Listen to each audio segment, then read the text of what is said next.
One of the things I've learned covering electric power is that the most interesting changes often happen quietly, inside projects, companies, and communities experimenting with new ways to run the grid.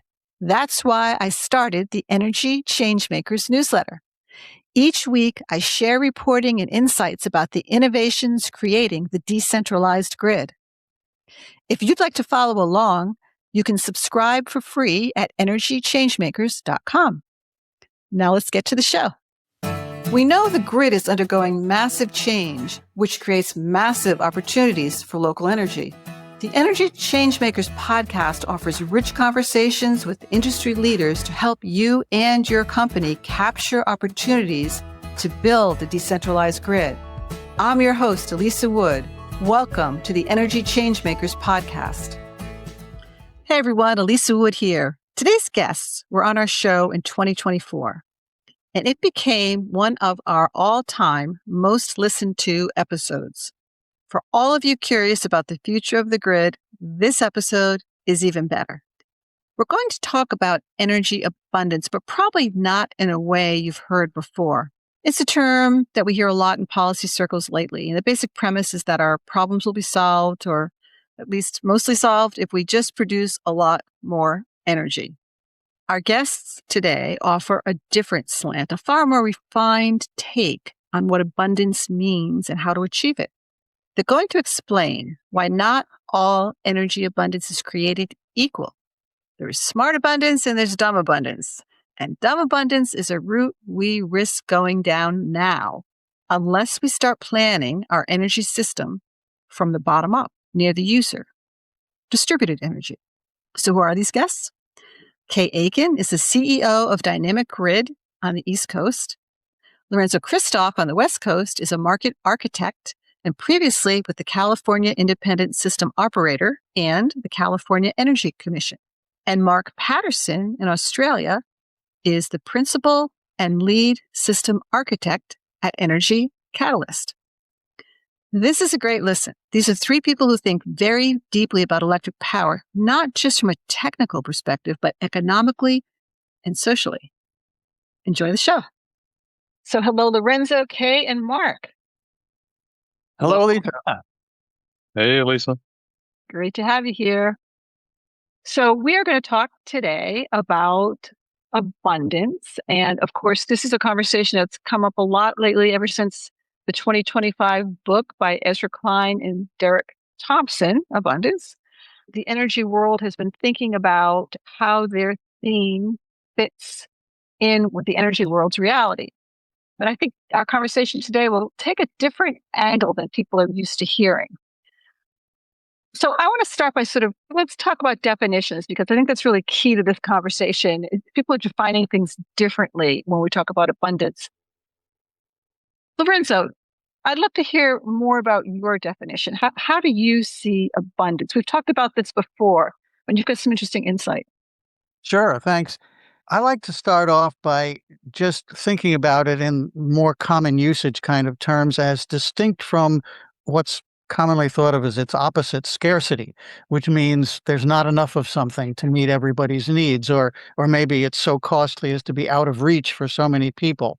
And what I want to say about that is that scarcity is really part of our collective cultural mindset. It's like the water we swim in. We take it for granted. We're indoctrinated to accept scarcity as a fact of life, basically from the moment we're born. You know, how often do you hear somebody comes up with a good idea and immediately the response is, how are you going to pay for that? Where is the money going to come from? What we miss is the fact that scarcity is a human creation. When I took Econ 1 at Berkeley, like back in the early 80s, the first thing they say was, economics deals with the allocation of scarce resources among competing uses. So scarcity is a part of the political economic system we live in. And Mariko Aiden pointed this out when you had her on the program a few months ago. You know, she said, yeah, we want to think about abundance as a desirable state, but we live in a system that relies on scarcity to keep prices high and to maximize profits. And I've even add that we have artificial scarcity, ways in which access to things that we need is controlled and limited so that we experience scarcity but it's a human creation. Now, when we move this to energy abundance, obviously, energy is an essential need for life. It underlies everything we do. We want it to be available when it's needed without excluding some people.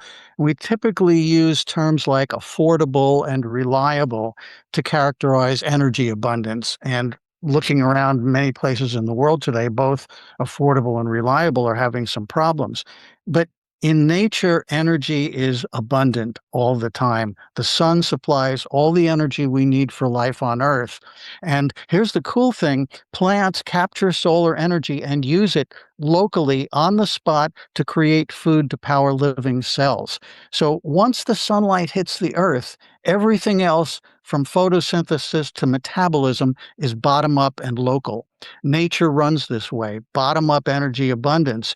But our human created energy systems and business models are top down, centralized, and depend on scarcity to keep that profit motive growing.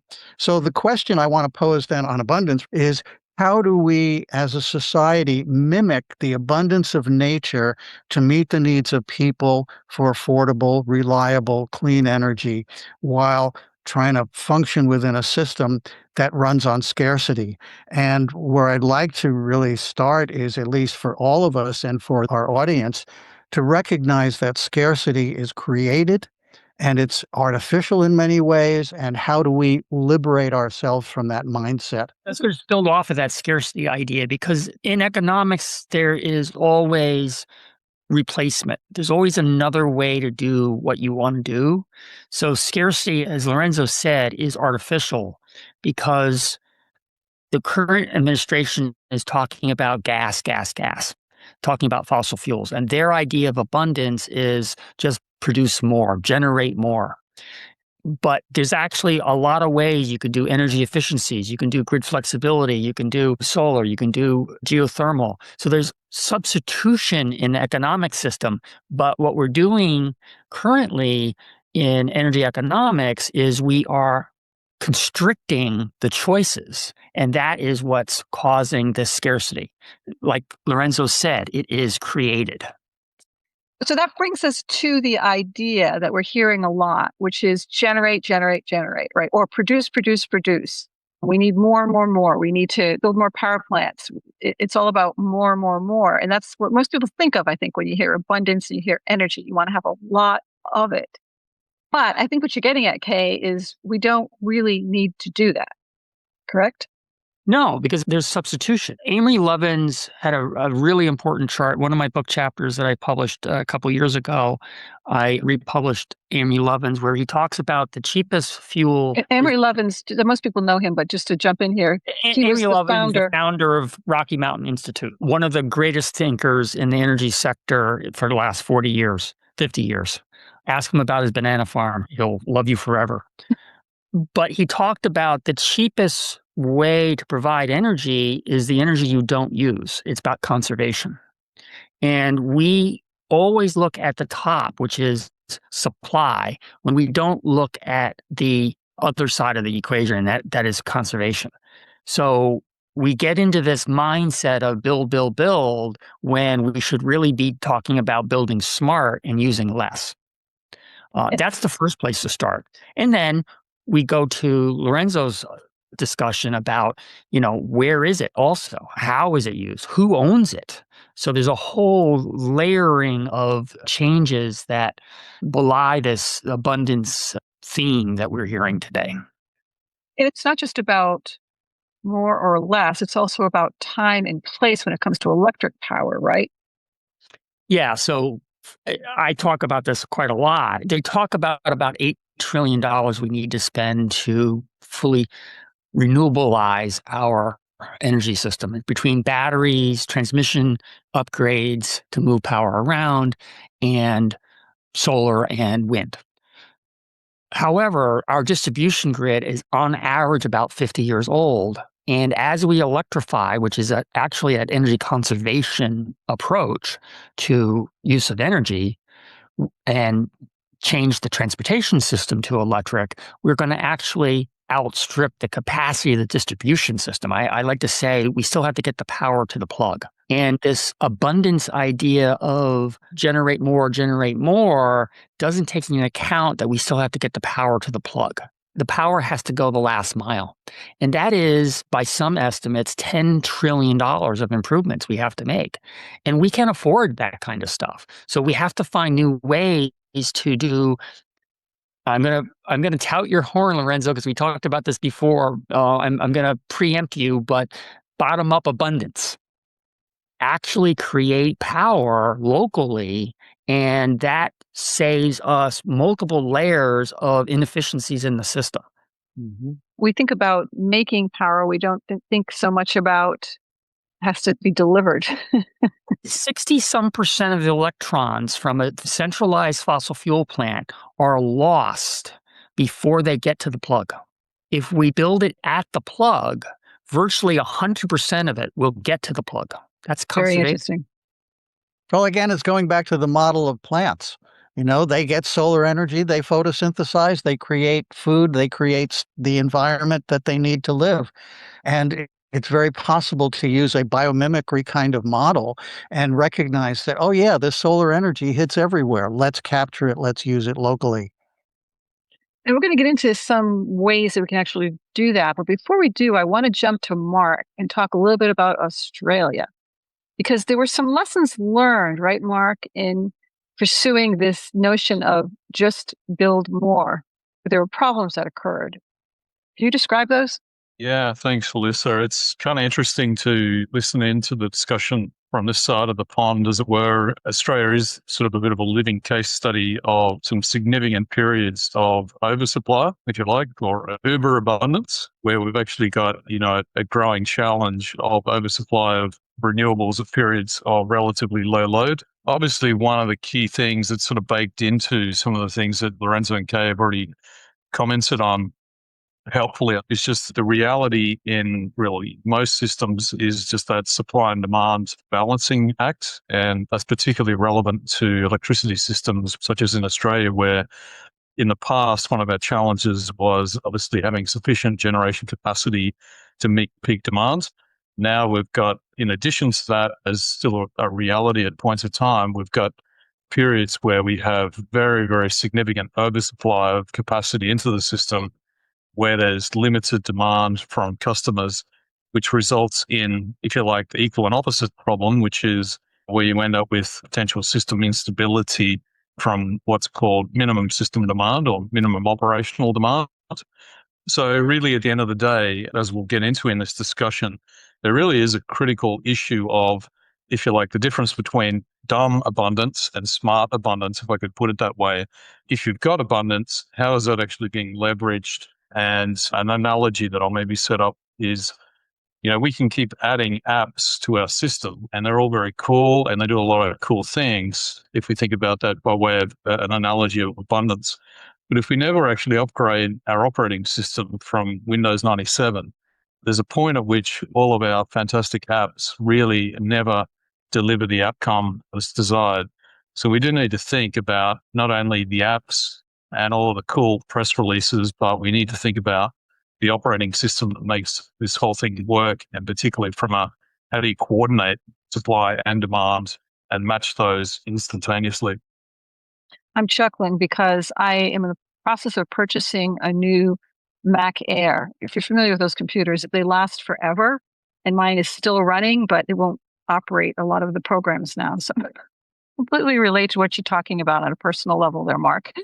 Let's get into now a little bit about what we mean when we're talking about bottom-up systems in terms of abundance and how we can sort of achieve this. And Lorenzo, I want to turn back to you. This is something you talk about a lot, the idea of bottom-up. And it's fascinating to me because to me, it is like the ultimate realization of what distributed or decentralized energy can do. But tell me, what does it mean in practice? How does it refocus planning and who benefits? Planning is a good place to start because we do something in most jurisdictions called resource planning. Sometimes they call it integrated resource planning, but it's basically looking at how demand is expected to grow over a certain period of time and then figuring out what's the portfolio of supply resources or generation that we want to install in order to meet this demand. the way the industry is largely set up, the way it's been operating for 100 years, is to do planning in terms of two domains. One is you look at the forecasted consumption. How much do we expect people and businesses and public facilities to use over the coming time horizon? And then we subtract off these days the behind the meter resources. Some sites have rooftop solar or battery storage. We try to account for them so that we estimate a forecast of metered demand. That is, how much demand is coming across customer meters. And that represents what the power system is supposed to supply. The next step then is to take all that meter demand and throw it into a capacity expansion model with the assumption that all of the generation is going to be built on the bulk power system. It's going to be large power plants, typically remote from load, not all the time, but most generally, and connected to high voltage transmission. So now we're thinking about meeting this demand by building major assets that are located out somewhere. In the case of big solar farms or wind farms, that becomes controversial for reasons of land use. And in terms of building, these are huge assets that take a long time, especially transmission lines. There's a whole missing domain in that standard planning paradigm, which is distribution connected supply resources. These would be what we call front of the meter. That is, they're connected directly to the utility distribution wires, not behind a customer's meter. And they could be sized to serve a community or a subdivision or a rural town or a tribal reservation community or a business park. And you have resources then that could be, say, combined solar plus storage that are sized to supply 1,000 customers or 2,000 customers and to move their power entirely within the distribution system, not requiring transmission upgrades and not creating land use issues because we can deploy these things on the built environment, on the roofs of warehouses and schools and shopping malls. Now, I'll point out, I love to mention a study from NREL, it used to be called NREL, in 2016 on the technical potential of rooftop solar in the United States. And what they found is that the U.S. as a whole could meet 39% of annual electricity consumption from rooftop solar, looking at all kinds and all sizes of roofs. For California, where I live, that number is 74%. So this would be the distribution-connected supply that is typically excluded from planning exercises. And I'm seeing this in my home state with the SB 100 planning procedures that are going on here.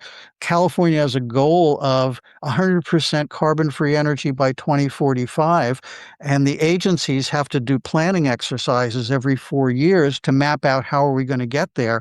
Well, their planning exercises do exactly what I described earlier. They take the meter demand forecast, and then they assume all the new generation is going to be built on the bulk power system.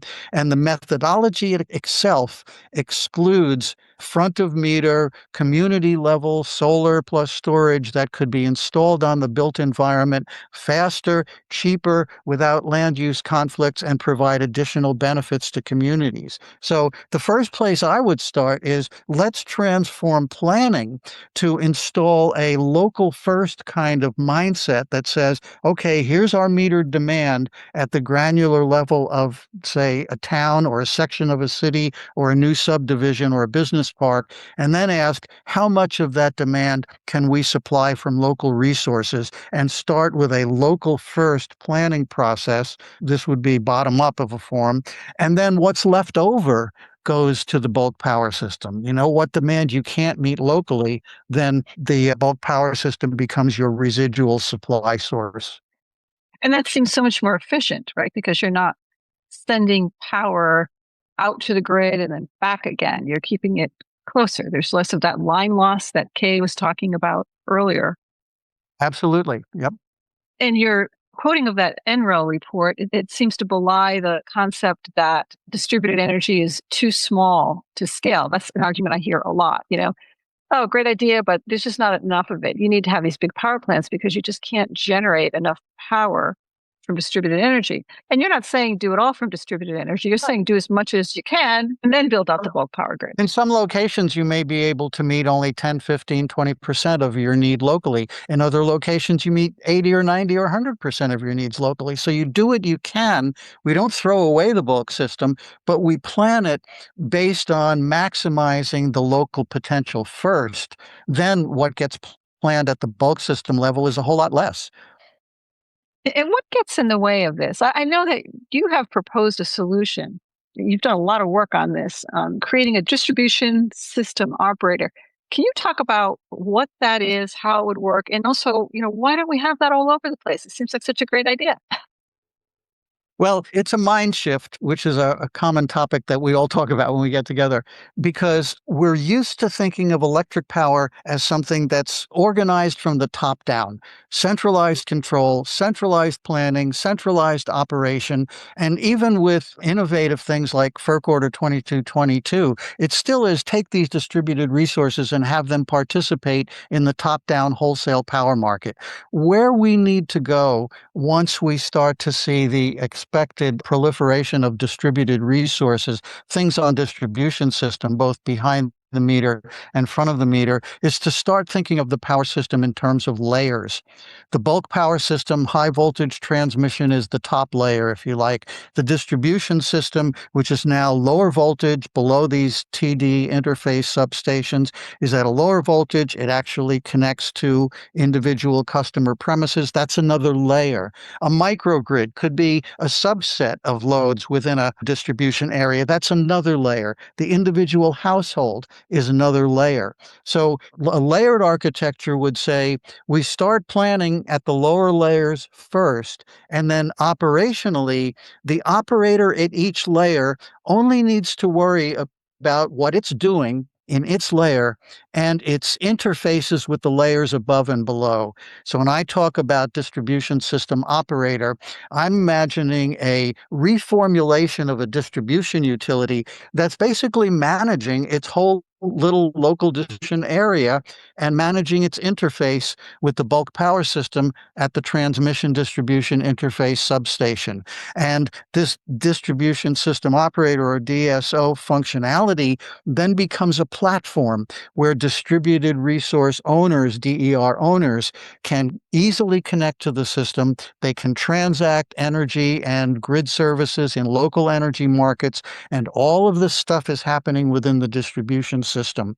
And an additional advantage of that is that if you're just moving power around within distribution wires, that is not interstate commerce. That's state jurisdictional. And so states can have a lot more authority over how they approve these kinds of interface transactions, which then become local opportunities for essentially local commerce. In other words, a city or a school district or a co-op could own a supply resource, move the power around locally, sell that power to local customers of all types, and it's entirely within the distribution system, which is, in a way, one of the problems that we need to correct with today's model, which basically says when you generate power on distribution, that power flows up to the bulk system and the bulk system sends the power back down.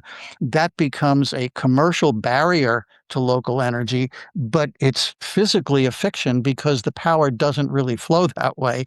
The power really flows from the source to the nearest load. So I realize I said a lot, but essentially it's creating a very different framework in terms of layers and in terms of local power transactions that never leave distribution. I so much love listening to Professor Kristov.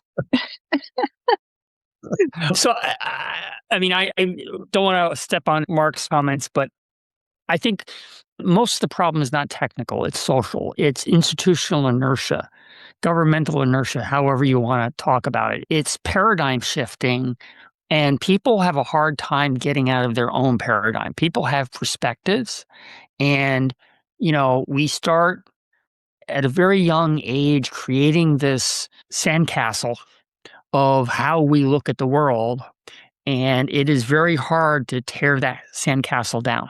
And that is really the biggest problem. We kind of need to find a way to perturb the system drastically. And maybe it's scarcity, actually. Maybe it's people, the system is changing in Africa, in South Africa, in other countries in Africa. They're actually building from the bottom up because the bulk system is so unreliable that people are taking it on their own hands to solve their own energy needs.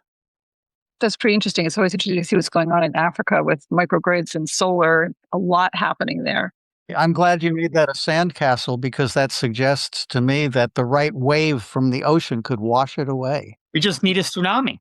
I was going to say that it seems to me that another big problem, it's not just inertia, right? Another problem is that when you start changing these systems so dramatically, you start changing who's making money and who's not making money. And when I was listening to your description, Lorenzo, I was thinking, oh, well, so more money will come back into the community. More energy money will be in the community with the system you described. But that suggests that somebody further up, perhaps on the bulk power system, who makes their money there will no longer make their money. So I'm assuming that that's part of the obstructions that this kind of thinking faces. Yes, follow the money is a good rule of thumb here because going back to the beginning of scarcity and why it's artificial, and Mariko's observation in that podcast with you a few months ago that, but we live in a system that depends on scarcity to keep high prices and maximize profits. That's the system we live in. And when I talked about planning, and why the planning model looks at the forecast of demand and then assumes everything is going to be built on the bulk power system is because our current investment framework loves big projects. They like to build big stuff. A big project that's a couple of $1 billion and has a comfortable rate of return once it's approved by the regulators, that's really the most efficient from the perspective of the large investors. But it doesn't really start from what do people need? What do communities need? What do businesses need?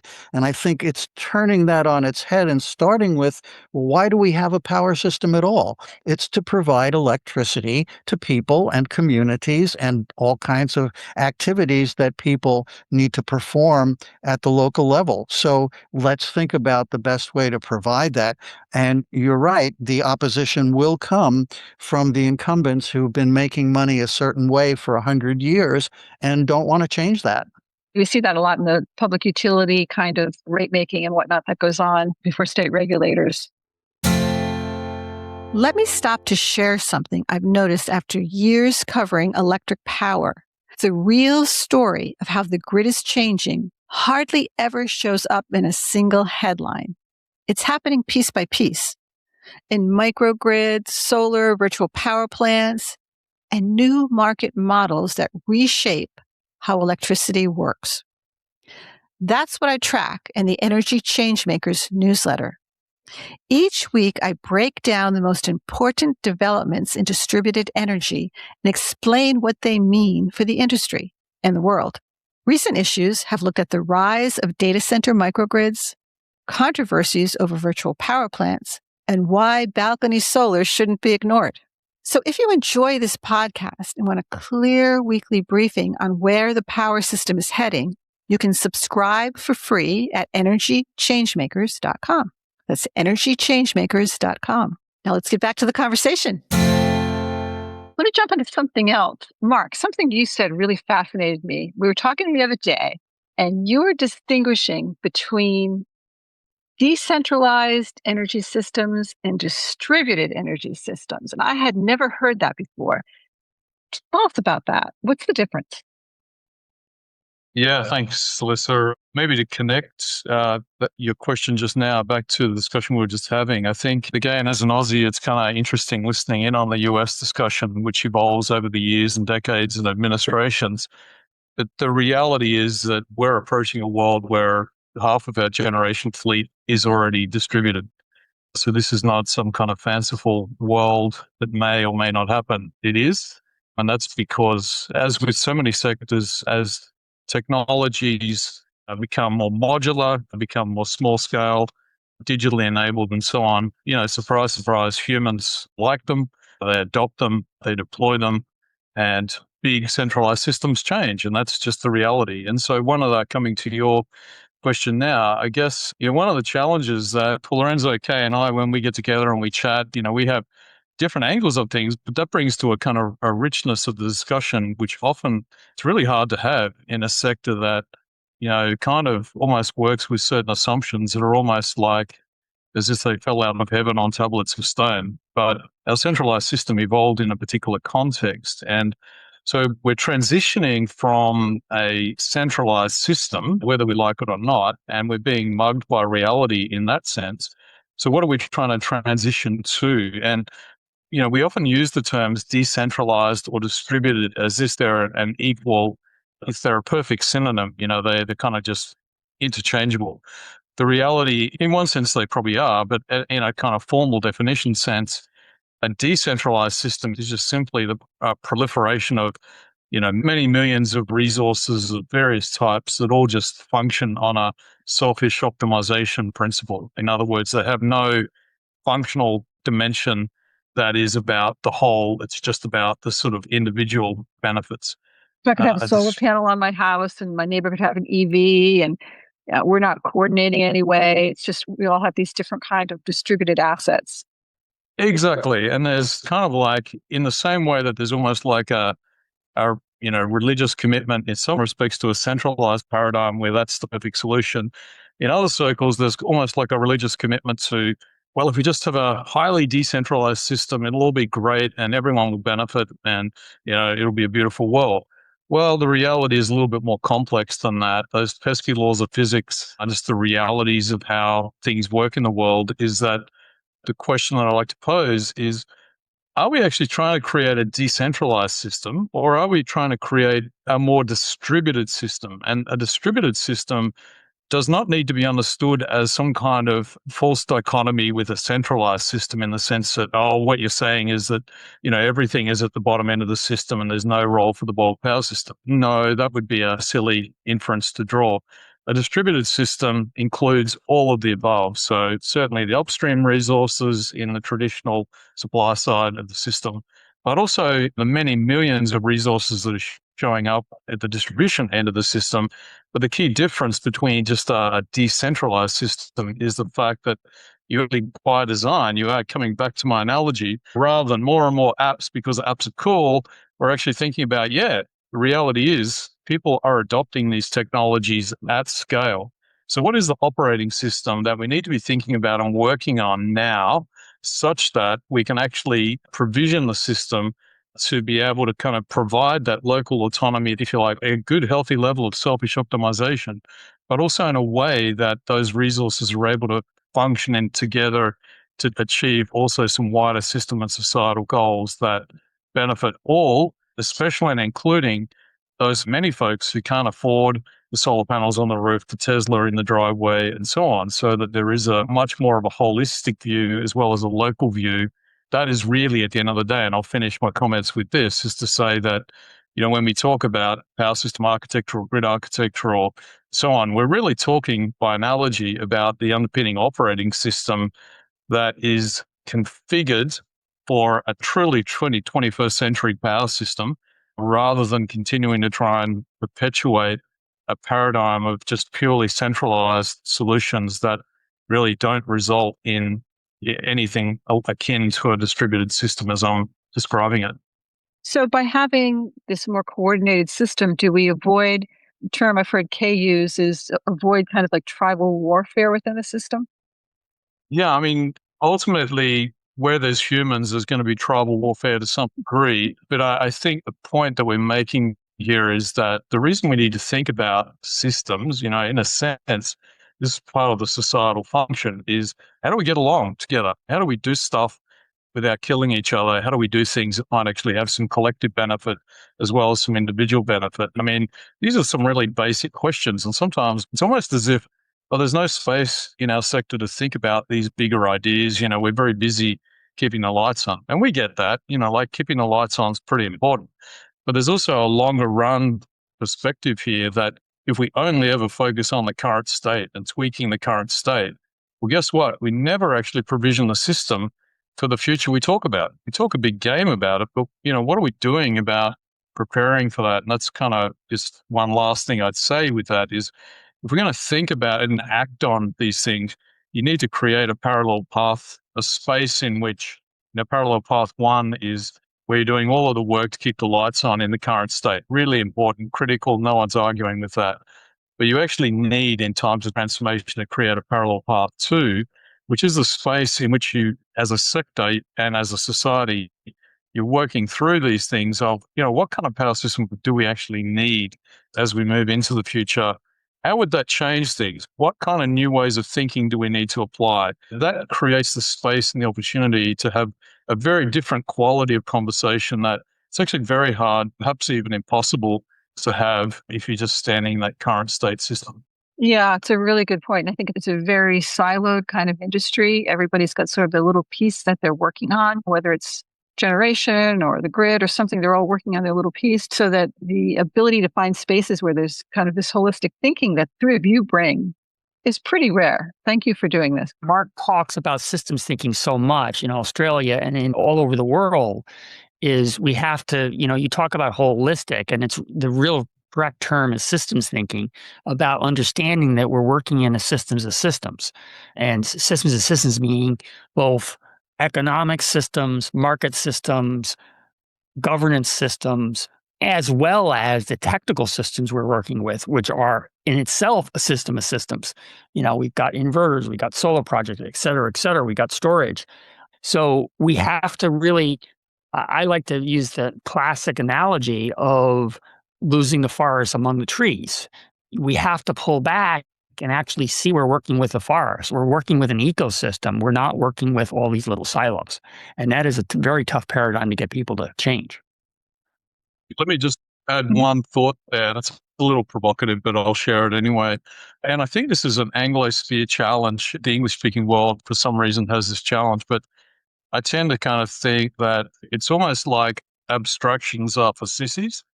We need some of the things that we're talking about here. They require us to kind of go, well, yeah, okay, here's the current state. That's operated really well for a long time, not without problems, but it served its original purpose as well. A bunch of things are changing. That requires us to kind of employ some imaginative space to go, well, how would we respond to that? How do we recombine things to kind of achieve the needs we have as a society, as individuals?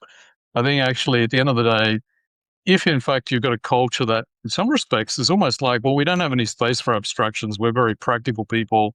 That's all that we do. You can actually never really get to the fact that there's nothing more practical than a good theory. If your theory is wrong, if you're actually interpreting what's really going on in a very old way, in a very outdated way, don't be surprised if you end up with a bunch of very suboptimal solutions at a practical level down the track. So true.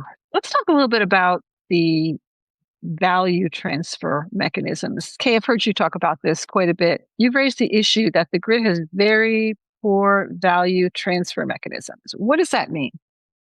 So, we started out with set plans of power, no matter when you use it, is the same price. And we've always talked about it we're protecting the poor. We're protecting the low income. It's easy. People can't understand dynamic pricing and stuff like that. But pricing cost to provide a kilowatt hour of power actually changes where you are receiving it and also when you are receiving it. There's a lot of slack in the system when we don't price it that way. And right now, we still don't have the regulatory structures to price it based upon what it actually costs at that moment. We do on the wholesale market. You look at the wholesale market, the case in point in Maine is we just turned on a 1.2 gigawatt transmission line to Canada. And now the difference in price between power in Maine and the power at the Massachusetts hub is running around 20 cents a kilowatt difference, 20 cents at the worst. We actually have negative pricing in Maine right now.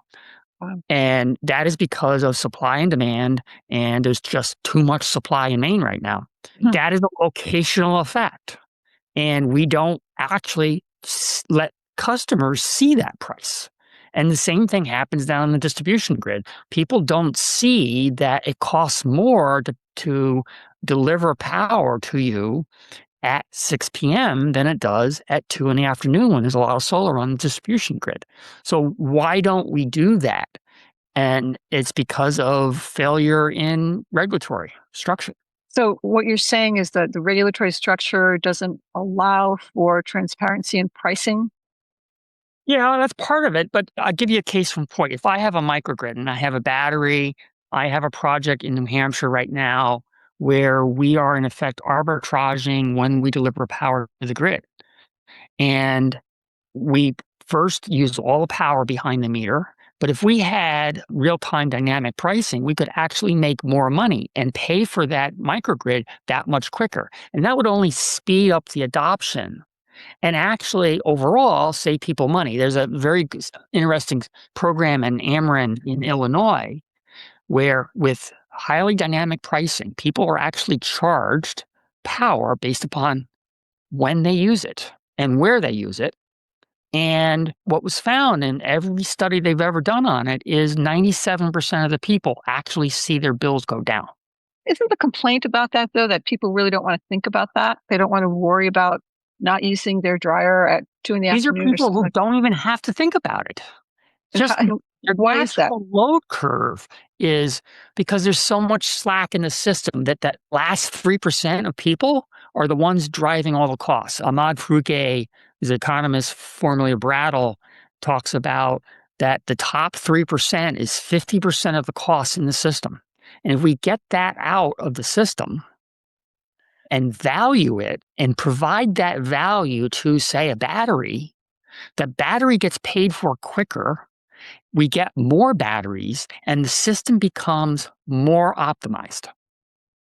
So it's not everybody having to think about pricing. It's that top 3%. Or top 3%. And that's probably large businesses, right? Combination of large businesses, although large businesses are actually able to do this. I mean, they get charged with demand charges and they're able to do a lot of this stuff. A lot of my business is helping large commercial and industrial companies manage their power because they see the effect of real-time pricing to a large extent. Not as good as they could, but to a large extent.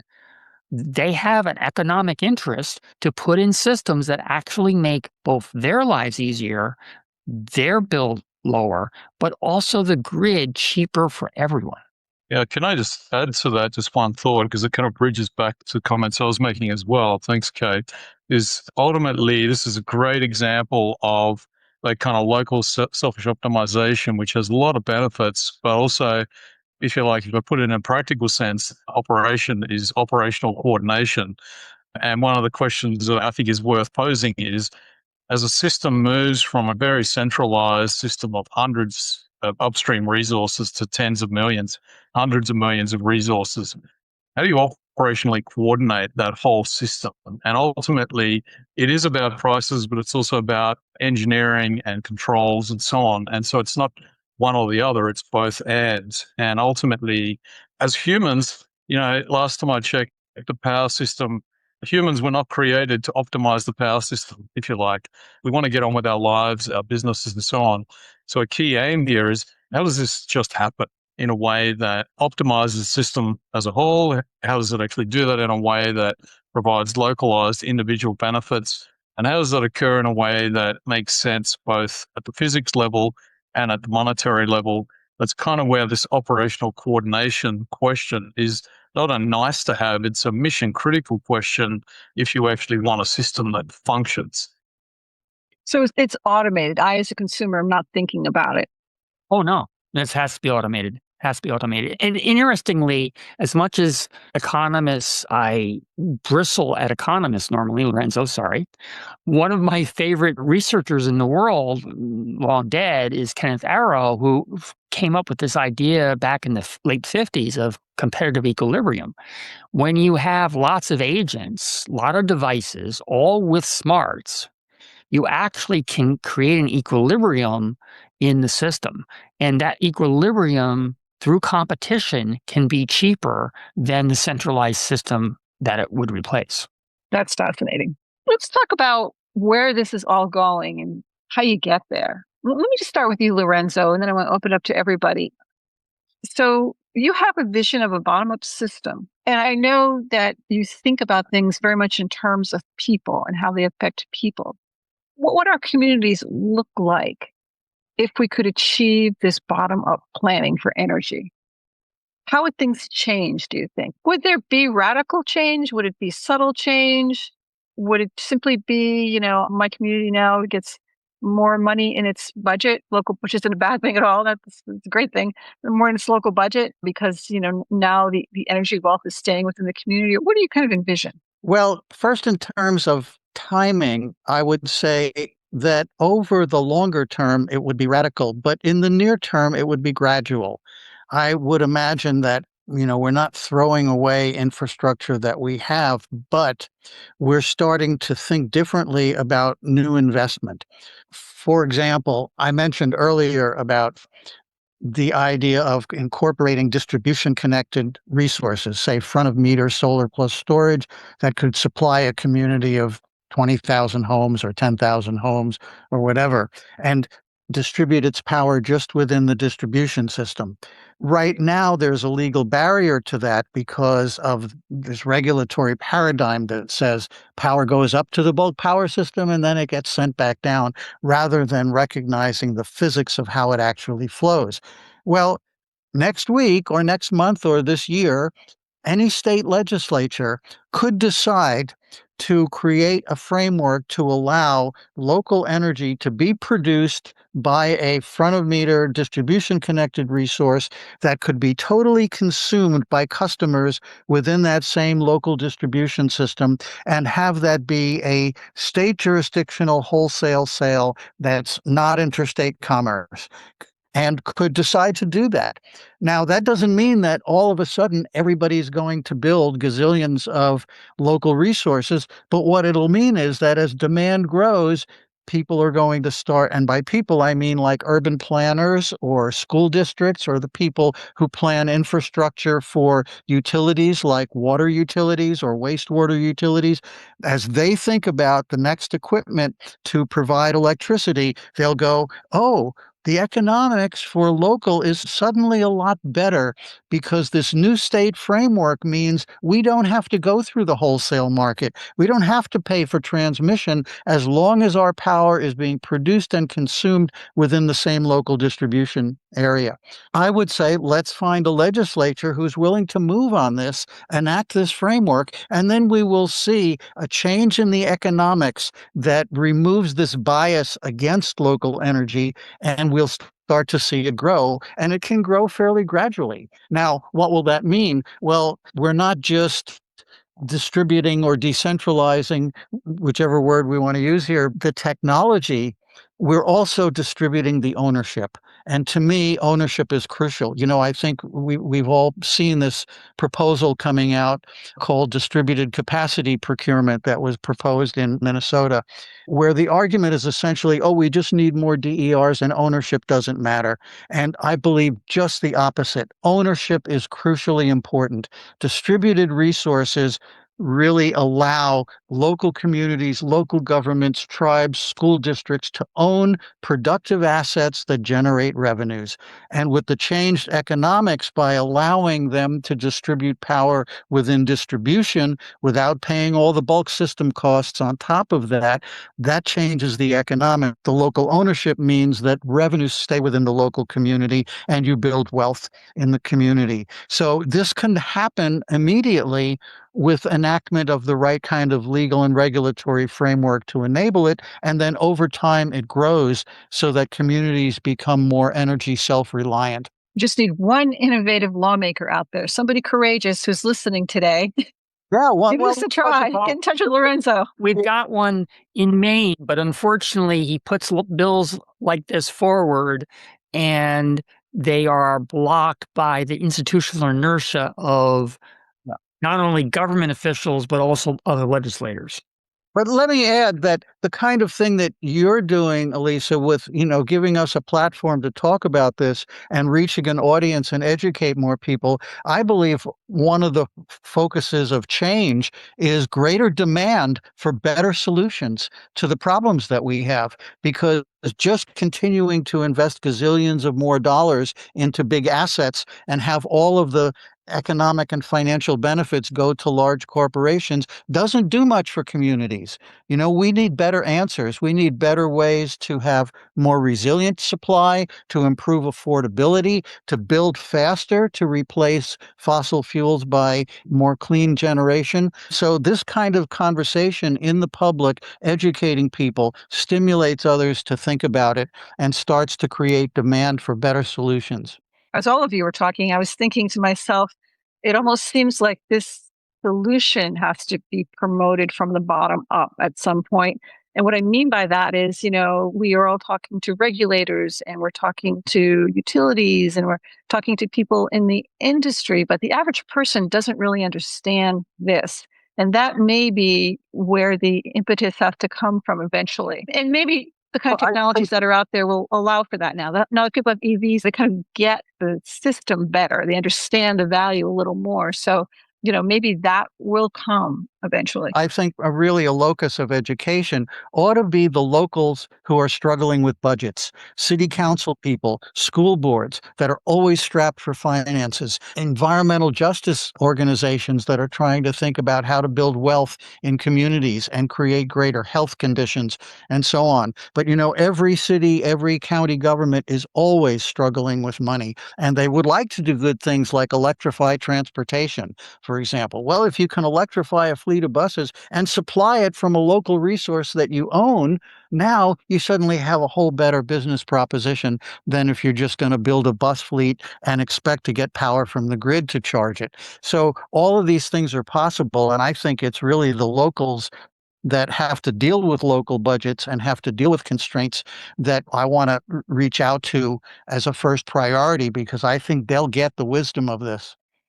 And weirdly, we're in an unfortunate but good time for this to happen because people are now paying attention to energy between the higher prices that seem to be occurring because of the data center boom, higher electricity prices seem to be occurring. And right now we're in a war and we're seeing, oil prices rising. That draws people's attention to the problem. I think the problem for energy always has been that people don't pay attention to it, unfortunately, unless something's hurting. And this is a time when I think that the public they're hyper aware of energy. Sometimes that can hurt, though. So a case in point is Central Maine Power last September put in a $3 billion infrastructure plan on rate case, which was going to raise rates by about 50%. And the public outcry was huge. So a legislator friend of mine, Jerry Rente, who helped the DSO study that Lorenzo and Mark did in Maine, proposed a few bills to address this using systems thinking as a lens to solve the problems. And that bill was just pulled on Wednesday because it got gutted so much by special interests that, including legislators and people who didn't understand how it was going to improve the system, it just got gutted. So we're going to have to try again next year. Unfortunately, sometimes it actually goes the opposite direction. You get consumer advocates who say, don't raise rates, but they don't want to invest with the ideas toward saving rates in the long term. They rather worry about today. So it's a double-edged sword there. Yeah, that's a good point. So that leads me to my last question for the three of you. I love your vision, and I'm curious, how far away is the kind of change you're proposing? Can it happen in a decade, or is this planning for future generations? Well, let me maybe lead off if I can. And in the Australian context, our federal government working with states is right now working on and has released bodies of work relevant to the development of distribution system operator models and transmission distribution coordination, which we've kind of touched on DSO models. So the reality is that those pesky laws of physics just keep forcing themselves upon us. And that is certainly raising the fact that over the next 5 to 10 years, we need to actually deploy DSO models that actually interoperate in a much more dynamic way with the transmission system. Obviously, there's a wider set of questions we'll need to work through at a national level on exactly the shape of that, and hopefully avoiding an undue kind of orientation around all of that sort of being recreated in the image of the traditional 20th century system. But I think there's a lot of promise there as to what the possibilities are. So this cannot be a off in the future once we've all retired kind of question, certainly where these changes are occurring. If we want a system or systems that operate, that serve all citizens, that function effectively, we actually have to address these things while we also keep the lights on in the present. So Australia is a little bit ahead of, I think, the US in this thinking. And it sounds like you're saying that it can or should happen in the next decade. Kay, Lorenzo, can this happen in the US in the next decade? I'd say it's happening already. Earlier this week, on the same day, I saw the decision come out from the California Appeals Court that had to review its earlier decision about the CPUC's NEM 3. I won't go into the details of that, but essentially the California Supreme Court remanded the decision at the Supreme Court level to the earlier court. And the court said, no, we're not going to change anything. The CPUC did the right thing. We're going to leave it alone, which means that you get nothing if you have solar and you inject excess energy into the grid. You get essentially nothing for that. And the same day, I listened to a webinar about legislation to make it easy for parties to adopt balcony solar. So there's a bill now in California and in 25 other states, I understand, to basically do what Utah did a couple of years ago and say, you can buy solar panels as long as they're less than 1,000 watts, I think, total, and you can plug them into your household energy circuits and power your household needs with protective devices so it doesn't backfeed into the utility grid and it shuts off when there's an outage and all those things. And anybody can do it. Renters can do it. Apartment dwellers can do it and all of that. We're seeing this stuff happen because it's essentially a compelling case to generate your own energy locally and use it locally, and utility rates keep going up, and the technologies keep getting more versatile, more scalable, cheaper, easier to use, completely safe, and it's only bogus arguments that are against them. So if policymakers now turn a blind eye to this and don't do what Mark said about rethinking the architectural structure and thinking about how do we manage the coordination and start to get serious about that, then what we're going to see is a continued wave of grid defection in one form or another. We'll see customers doing their own thing, adopting distributed resources because it makes sense for them, both commercials and industrials as well as residential. And that would be a bad outcome because we have this whole system which could be a network in which the value of all of these assets is multiplied by the ability to transact over that network. Kay brought up the notion of the forest and the trees. We used to think that in a forest, each tree is doing its own photosynthesis and taking care of itself. But in fact, underneath the forest floor, there's this mycelial network where trees are sharing nutrients and they're sharing chemical signals, and they're actually collaborating and cooperating because they participate in a network. So a much better outcome would be to have all these resources that individual parties own or cities or schools own, have them transact over a network and share their excesses, provide surpluses, etc., rather than every customer doing their own thing. But the oppressive regulatory and policy structure that tries to suppress DERs is just going to drive more grid defection. That'll hurt poor people and poor communities the most, and is just a bad outcome at a system level. Very interesting. So there's circumstances are set up now based on the technology for people to leave the system. And we're seeing that with the data centers, right? And the question is speed to power. And I'm going to use the phrase that the AI people are using, speed to power. In this case, it's speed to transition. And I agree with Lorenzo that the technology is getting better and people are going to start grid defecting because the dichotomy here with high electricity prices is it incentivizes distributed energy. It incentivizes people putting solar on their house because if they can use it behind the meter, they actually save more and makes the economics work better. But then decentivizes the other things we want to do, which is EV, transportation electrification, and heating electrification. So we have this dichotomy, and yes, it's going to go in the right direction. The question is, how fast do we want to get there? And I think that's where Mark's idea comes, and my ideas behind operational coordination and markets is we need to lay that platform, that framework for doing these things, or we're going to be here for 10, 15, 20, 30 years, and it's going to economically, as Lorenzo said, hurt the people who can least afford it, because the rich are the ones who are going to go off the system the quickest.